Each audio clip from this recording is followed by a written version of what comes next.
Paulo, prisioneiro de Jesus Cristo, e o irmão Timóteo, ao amado Filemon, nosso cooperador, e a nossa amada Áfia, e ao Arquipo, nosso camarada, e a igreja que está em tua casa.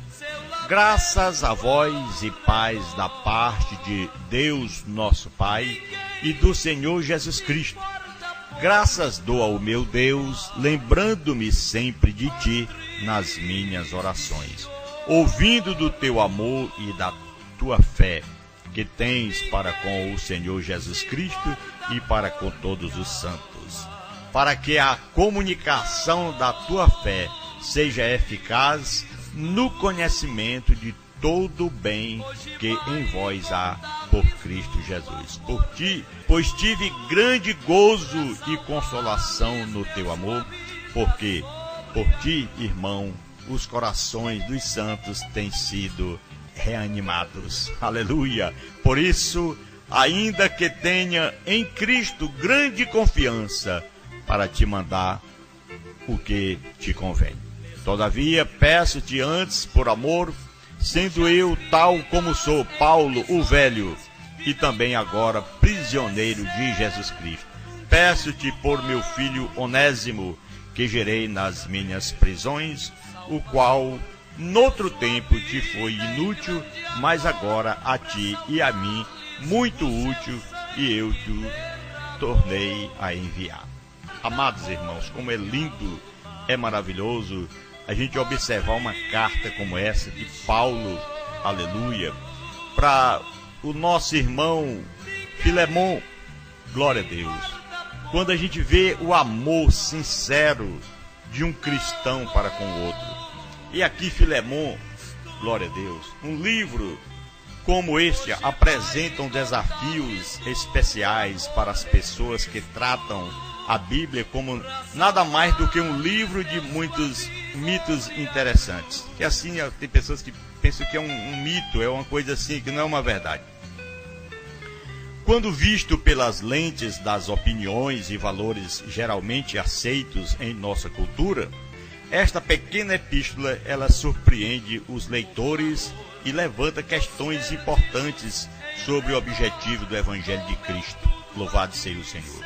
Queridos irmãos, o Evangelho é uma mensagem radical, glória a Deus, até revolucionária, mas não da maneira que normalmente pensamos em revoluções, pois de séculos de revoltas políticas e mudanças sociais, ficamos acostumados com as noções de que eles, entre aspas, precisam mudar.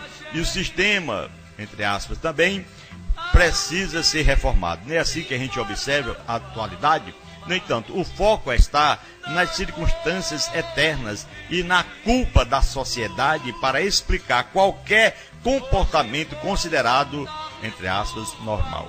Por isso, o pensamento revolucionário do Evangelho, porém, é mais difícil engolir, porque Jesus ensina que os seus discípulos precisam mudar suas atitudes e seus comportamentos, aprendendo a viver na sua realidade e a aceitar suas circunstâncias nessa vida.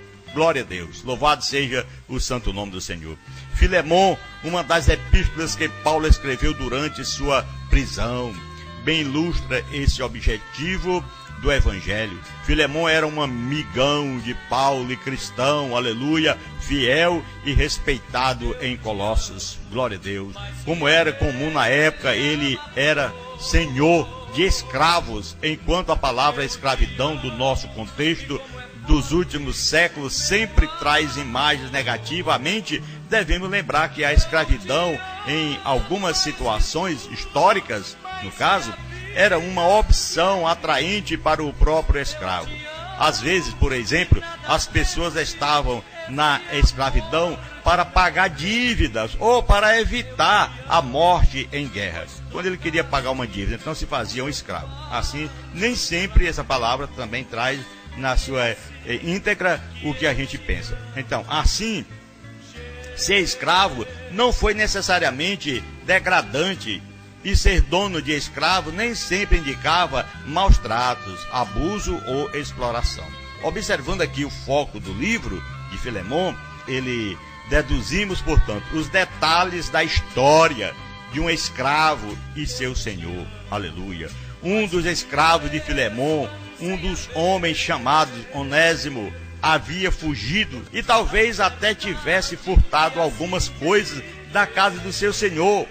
Foi para outra cidade onde encontrou Paulo e foi convertido a Cristo. Aleluia. Glória a Deus. Paulo, ele escreveu a carta e mandou ao próprio Onésimo pedindo para Filemon aceitar e perdoar esse novo irmão em Cristo Jesus. Aleluia!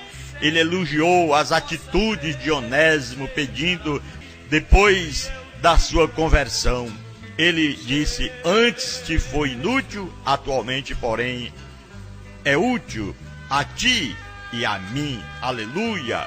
Glória a Deus! Assim disse Paulo. Filemon 1:1. Em outra epístola, Paulo chamou Onésimo de fiel e amado irmão, lá em Colossenses 4 e versículo 9. Ao invés de tratar Filemon como vilão e opressor, Paulo fala muito bem dele e demonstra sua confiança da reação positiva deste irmão à solicitação feita nessa pequena carta. Na leitura de Filemon, observamos estes assuntos importantes para você que está nos ouvindo, meu irmão, chama a sua atenção. Versículo 1 ao versículo 7, eles relatam a saudação de Paulo a Filemon, aleluia, sua família e aos irmãos que congregavam com eles, que isso é lindo e maravilhoso quando se sente saudade, quando a gente deixa algum irmão em algum lugar e depois sente aquela saudade que ali estava, portanto, um grupo de pessoas que formavam a igreja e de repente foram separados. Fica aí na alegria do coração, as lembranças, aquela conversão daquele irmão, naquele momento que ele orou por ele, e ele trazia consigo essa lembrança. Então relatam a saudação de Paulo e a Filemon, a sua família, aos irmãos que eles congregavam naquela época. Já do versículo 8 ao versículo 21, apresenta os pedidos de Paulo a trazer, portanto, o favor de Onésimo e mostra a confiança de Paulo ao seu amado irmão Filemon. Aleluia! Que coisa linda! Pedir alguma coisa, irmão, faça isso, eu mando que você faça isso em o nome do Senhor. E a pessoa faz, porque tem aquele amor, tem aquela consideração, tem aquele espírito de submissão, aquele espírito que Deus deu de união e de paz. A gente confia e o irmão faz. A gente pede e ele automaticamente obedece. Aleluia! Já no versículo 22 ao versículo 25, glória a Deus, eles servem para encerrar a carta com comentários pessoais sobre vários irmãos. Glória a Deus. E uma das coisas que chama a atenção é quando a gente pede alguma coisa ao irmão que faça, ele faz, sabe por quê? Porque aí mostra a união, mostra a paz, mostra que Deus está no coração. Porque às vezes, quando nós falamos alguma coisa para alguma pessoa do mundo, ele não obedece, ele não quer saber de amizade. A amizade dele só se tiver cachaça, se tiver cigarro, se tiver alguma festa, alguma coisa mundana. Mas aqui não, é uma verdadeira confiança. Paulo pediu a Filemon e ele atendeu. Então ele se sentiu feliz, ele disse ainda aqui, glória a Deus, no versículo 4, porque todas as vezes que me lembro de ti nas minhas orações, isso me traz alegria no coração. Então, meu irmão, observando mesmo 22 a 25, esses versículos, terminando, portanto, essa meditação, serve para encerrar a carta com comentários pessoais sobre vários irmãos. Paulo não incitou uma revolta de escravo contra seus senhores. Não. Nesta epístola, como em outras, ele ensinou cada pessoa a servir a Deus, independente da sua circunstância. Glória a Deus. Lembremos-nos, portanto, de nossa mensagem. Glória a Deus. Seja fiel na sua circunstância. É por isso que Paulo se sentiu feliz. Glória a Deus.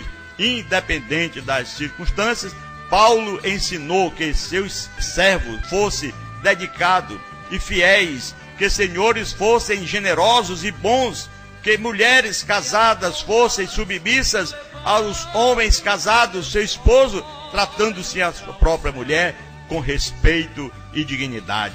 Aleluia. Também como o esposo a sua esposa. Aleluia. E a esposa o esposo. Irmão, quando a posição em si não envolvia a prática do pecado, não havia motivo de mudar ou procurar uma saída de circunstância. Então a saída de circunstância é quando nós estamos em uma certa posição tão difícil que precisamos de um alvo, alguma coisa que brilhe em nossas vidas. Aí sim, abrimos, portanto, os nossos olhos, enxergamos a palavra de Deus, abraçamos o Evangelho e aí sim nos tornamos uma nova criatura para a glória do santo nome de nosso Pai Celestial. É assim que funciona, glória a Deus. Então, o livro de Filemon nos ajuda a entender a natureza da revolução espiritual que Jesus procura. Aleluia! Jesus procura ainda hoje. É essa a natureza. Homens, mulheres, pessoas que recebam a sua palavra no seu coração com amor, com carinho, com dedicação. Ele não pediu para os cristãos derrubarem governos ou destruírem todas as convenções econômicas, de forma alguma. Ele pediu que vivessem no mundo sem participarem do pecado que domina o mundo. Nos diz lá em 1 João capítulo 5 e versículo 18, aleluia. Isso é importante quando nós paramos para meditar na palavra de Deus, que diz a palavra: sabemos que os filhos de Deus não continuam pecando, porque o Filho de Deus os guarda, e o maligno não pode tocar neles. Sabemos que somos filhos de Deus e que o mundo todo está debaixo do poder do maligno. Por isso, queridos irmãos e amigos que nos ouvem neste momento, estamos aqui encerrando, portanto, a nossa meditação nessa carta tão importante de Paulo a Filemon. Glória a Deus, aleluia. Seja fiel nas suas circunstâncias. Foi exatamente o nosso raciocínio. Você também, diante de tantas situações difíceis, abra o seu coração, levante a sua cabeça aos céus e seja fiel em qualquer circunstância, em qualquer momento da sua vida, seja fiel ao Senhor, fiel para andar no caminho do Senhor, fiel para abraçar a palavra de Deus como ela é. O Evangelho, se lembre, no Evangelho de Cristo está contido, portanto, os mandamentos de Deus. Quais os mandamentos? 2. Jesus resumiu todos eles do Velho Testamento ao Novo, dizendo: primeiro, amar a Deus sobre todas as coisas, e o segundo, semelhante a este, amar o próximo como a ti mesmo. Fazendo isso, cumpriu toda a lei. Então faça isso, receba, diante das circunstâncias, mude, seja fiel, mude o seu raciocínio raquítico, alguma coisa difícil que está lhe atraindo no mundo, retire tudo isso, abra os seus olhos, veja o brilho dos céus que brilham a qualquer momento, a porta dos céus se abre e Jesus está vindo buscar a sua igreja nessa comunhão linda e maravilhosa, aleluia, em que nós devemos viver como Paulo viveu com o nosso irmão Filemon, aleluia. E aqui está essa carta que indica, portanto, que mostra o ponto onde eles viveram de comunhão e paz. Vivamos, portanto, nessa paz, nessa comunhão. Cada dia que se passe, meu irmão, sejamos fiéis ao Senhor, independente das circunstâncias, tá bom? Que Deus nos guarde, nos ajude. Oremos ao nosso Deus. Senhor, nosso Deus e nosso Pai que está no céu, aleluia. Senhor, nós levantamos a nossa voz, as nossas mãos ao teu trono, Senhor, aleluia, para te agradecer, ó Pai, por esse momento tão maravilhoso, aleluia, que nós temos aqui, de levar essa palavra, Senhor, de comunhão, de paz, de amor, de harmonia ao coração, dependendo de circunstância alguma, Senhor. Que o Senhor venha abençoar a todos, fortalecer a todos, suprir a necessidade de todos e aumenta a nossa pouca fé, Senhor. Tá bom, Senhor? Te peço, Pai querido, te agradeço por mim e por todos que nos ouvem neste horário, em o nome de Jesus, que vive e reina eternamente. Você que ora conosco, diga amém e que Deus nos abençoe e nos guarde hoje e sempre. Graças a Deus. Hoje vou contar-lhes do amor de Cristo.